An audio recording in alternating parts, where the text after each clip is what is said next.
श्री सद्गुरु महाराज की जय हो। विद्यानंद बाबा बेस्ट चैनल पर आप सभी श्रोताओं का स्वागत है, सम्मान है। आप इस चैनल पर परमाराध्य संत सद्गुरु महर्षि मेही परमहंस जी महाराज के प्रवचनों को बराबर सुनते आ रहे हैं। आपकी सेवा में आज भी उनके ही प्रवचनों का एक दूसरा भाग, जो प्रवचन का चतुर्थ भाग है, महर्षि में ही सत्संग सुधा भाग 4 से आपके लिए प्रस्तुत करने जा रहे हैं। इस पाठ का स्वर स्वामी विद्यानंद जी महाराज का है। उनकी ही आवाज में गुरु महाराज के प्रवचनों को सुनाया जा रहा है।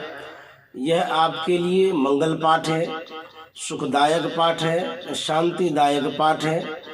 आपके मन में शांति आएगी, साधना में प्रेरणा मिलेगी, ईश्वर भक्ति में सुदृढ़ता आएगी। आप श्रद्धा और विश्वास के साथ प्रत्येक दिन इस मंगल पाठ को सुने, संत के वचनों को सुने, आपका कल्याण होगा। पाठ को आगे बढ़ाते हुए आपके लिए गुरु महाराज के वचन को पढ़ने जा रहा हूँ। 3 अवस्था तजहूँ भजहूँ भगवंत, बंदो गुरुपद कंज, कृपा सिंधु नर रूप हरि, महामोह तम पुंज, जासु बचन रवि कर निकर। प्यारे प्रिय दर्शकों, आप लोग अपने अपने घरों में नित्य सत्संग करते होंगे। हो सकता है कोई भूल भी करते होंगे। जो भूल करते हैं वे अपनी हानि करते हैं। भूल नहीं करनी चाहिए। जिस गांव में कुछ सत्संगी अधिक हुए हैं, गुरु महाराज ने जैसा कहा था कि जहाँ 7 सत्संगी हों वहाँ सत्संग घर बना देना, उसमें नित्य सत्संग करो। उन्हीं की आज्ञा पालन के लिए इस जिले में कितने सत्संग घर हो गए। फिर भागलपुर, मुंगेर, सहरसा, संताल परगना में सत्संग मंदिर है। जहाँ कम से कम 7 सत्संगी हों वहाँ सत्संग मंदिर बनाकर सत्संग करो, बड़ा पुण्य होगा। जो लोग भगवान में श्रद्धा रखते हैं वे ठाकुरबाड़ी शिवालय बनाते हैं। ये ठाकुरबाड़ी और शिवालय केवल पूजा के लिए नहीं, सत्संग के लिए भी ये स्थान है। सत्संग नहीं हो तो होते होते पूजा भी छूट जाए, और सत्संग होते रहने से सत्संग प्रेरण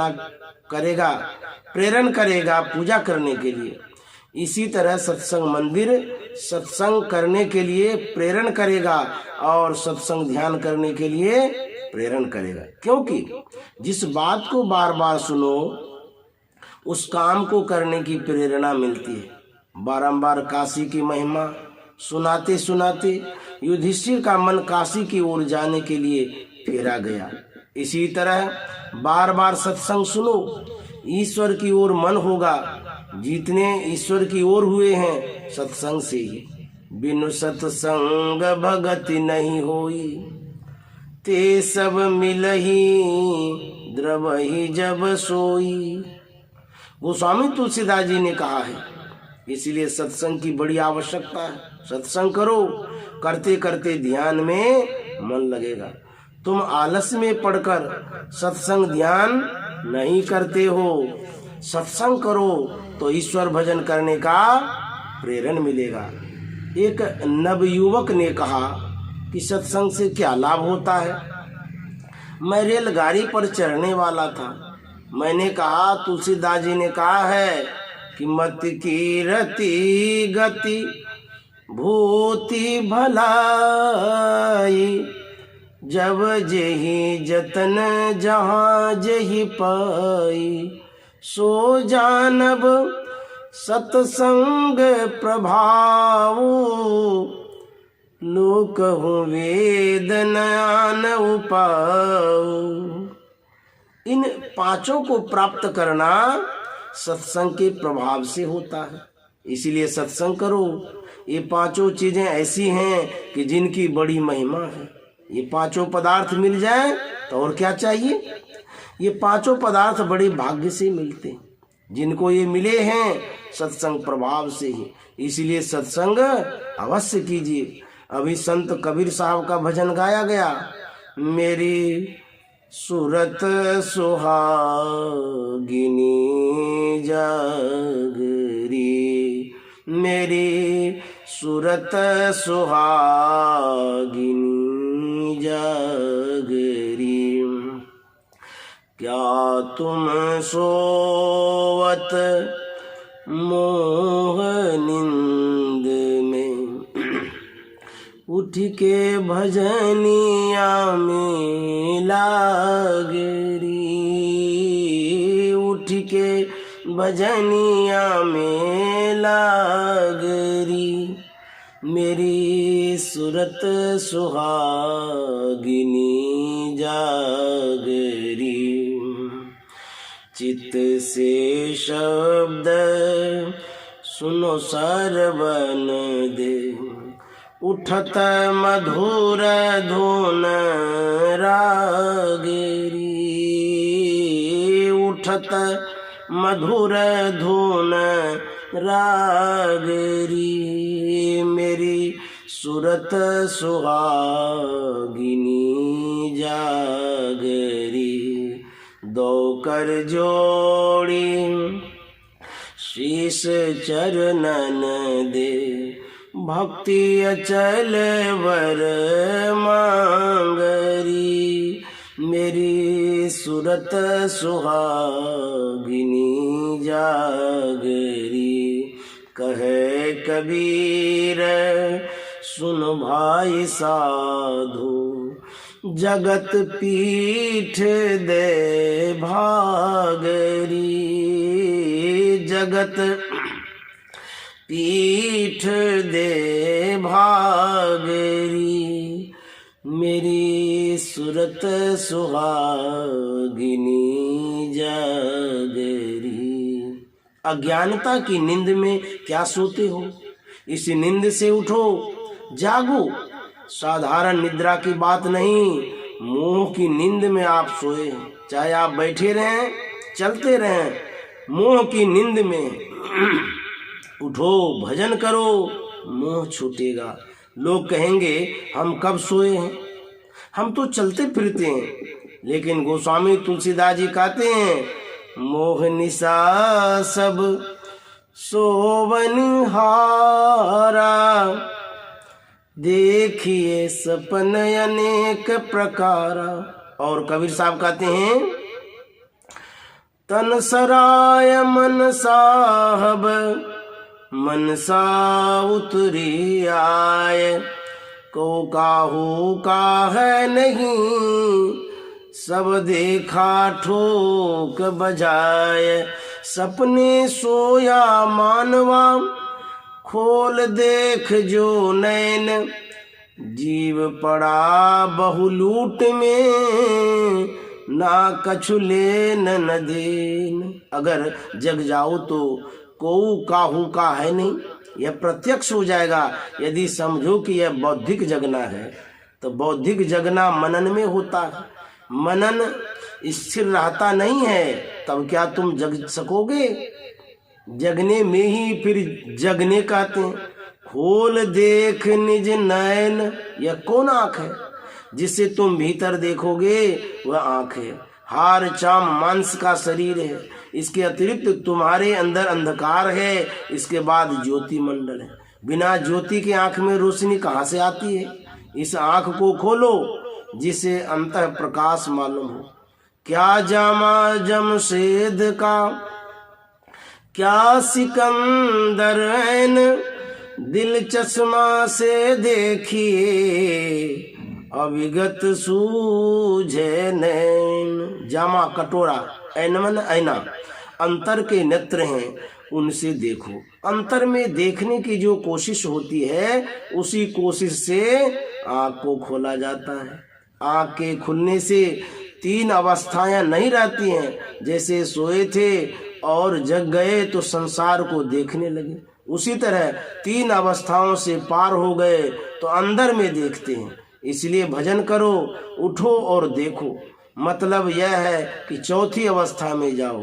गोस्वामी तुलसीदास जी कहते हैं, 3 अवस्था तजहु भजहु भगवंत।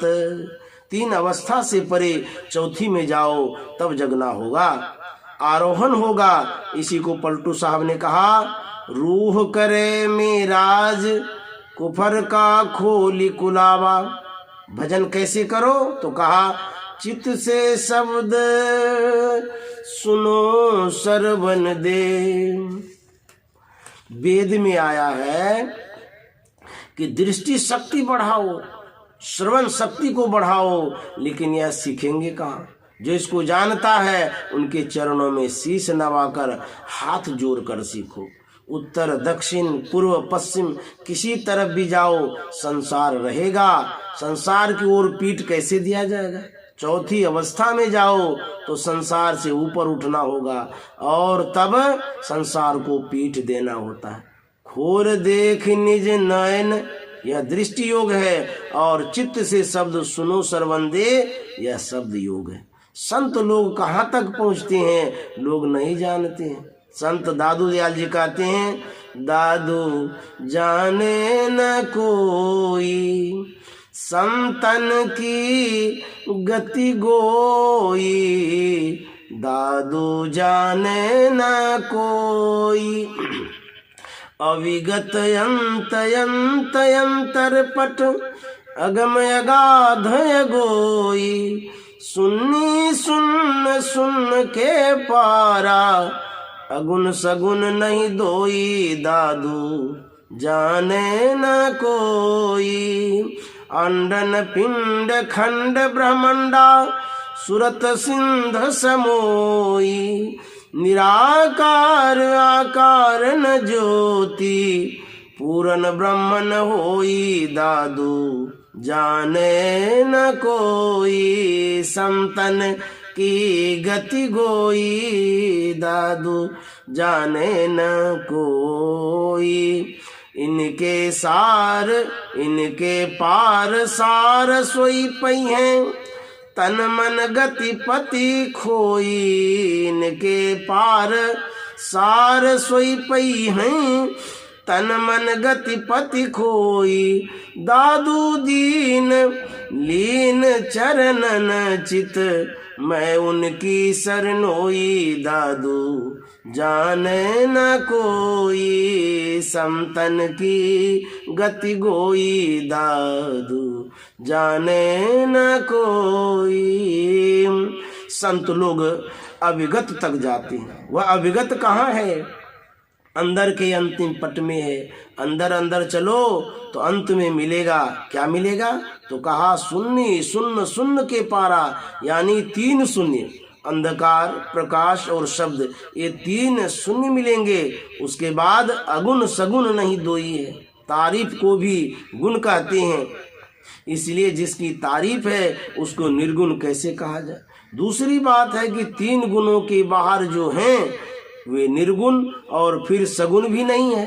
तो क्या है? जड़ प्रकृति को ज्ञान नहीं है, वह मलिन माया है और एक निर्मल माया भी है। विद्या और अविद्या कहकर मानो तो हो सकता है। विद्या माया और अविद्या माया, अर्थात अविद्या माया अपरा प्रकृति और विद्या माया परा प्रकृति है। अपरा प्रकृति त्रैगुण है और परा प्रकृति निर्गुण है। इन दोनों के परे जो है वह निर्गुण सगुण नहीं है। परा प्रकृति निर्गुण है जो शब्द ब्रह्म है। अक्षरम परमो नादः शब्द ब्रह्मेति कथ्यते। योग सिखोपनिषद। शब्द 2 प्रकार के हैं, नित्य और अनित्य। नित्य शब्द में परिवर्तन नहीं होता। जिसको आदि नाद या स्फोट कहते हैं वह निर्गुण है और जिस शब्द को आकाश का गुण कहते हैं वह सगुण है। जहाँ से जो शब्द निकलता है वहाँ वह विलीन हो जाता है, वहाँ शब्द नहीं रहता। उसको संतों ने अनाम और उपनिषद में निःशब्दम परमम पदम कहा है।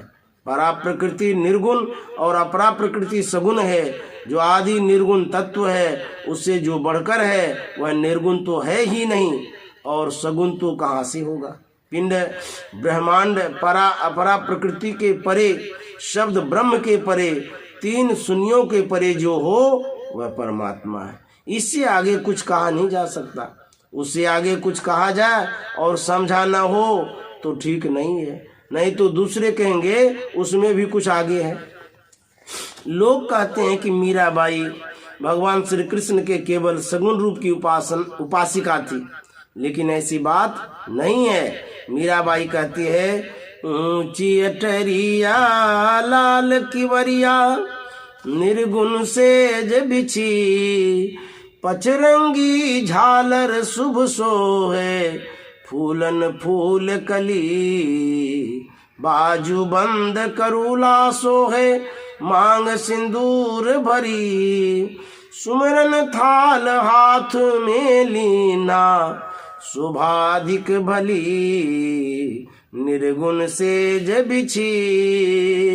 सुमिरन थाल हाथ में लिन्हा शोभायधिक भली, शेख सुखमणा मीरा सोवे शुभ है आज घड़ी, निर्गुण सेज बिछी। उपनिषद में ज्योति को भी एक पर्दा बताया है। हिरण्यमयेन पात्रेण सत्यस्यापिहितं मुखं तत्वं पूषन्न पावृणु सत्धर्माय दृष्टये। ईशावास्य उपनिषद। अर्थात आदित्य मंडलस्थ ब्रह्म का मुख ज्योतिर्मय पात्र से ढका हुआ है। हे पूषण, मुझ सत्य धर्मा को आत्मा की उपलब्धि कराने के लिए तो उसे उघार दे। मीराबाई के वचन में पंचरंगी झालर की चर्चा है। वह क्या है? ध्यान करते समय अभ्यासी को पांच तत्व के पांच रंग मालूम होते हैं। स्याही सुरख सफेदी होई, जरद जाति जंगली सोई, जंगाली सोई। तुलसी साहब। पृथ्वी का रंग पीला, जल का रंग लाल, अग्नि का रंग काला, वायु का रंग हरा और आकाश का रंग साफ। यही पांचों रंग पंचरंगी झालर है। करोला कड़ा, दम, बाजू बंद, शम है। इस तरह भजन करो तो मुर्दा में प्रकाश मालूम होगा, मूर्धा में प्रकाश मालूम होगा। यदि मांग का सिंदूर है, नहीं तो मीराबाई विधवा थी, उनको सिंदूर की क्या जरूरत। यह उपमा के लिए कहा गया है। शेख सुखमणा मीरा सोवे सुबह आज घड़ी। मीरा की तरह राजस्थान में सहजोबाई और दयाबाई भी हुई है। सहजोबाई कहती है, भैया जी हरि रस पी मतवारा, आठ पहर झूमत ही बीते, डारी दियो सब भारा, भैया जी हरि रस पी मतवारा, ईड़ा पिंगला ऊपर पहुँचे, सुख मन पाट उघारा, पीवन लगे सुधारस जब ही, दुर्जन परी बिडारा, भया जी हरि रस पी मतवारा, गंग जमुन बिच आसन मारियो, चमक चमक चमकारा, भवर गुफा में दृढ़ हुए बैठे, देखियो अधिक उजारा, भया जी हरि रस पी मतवारा,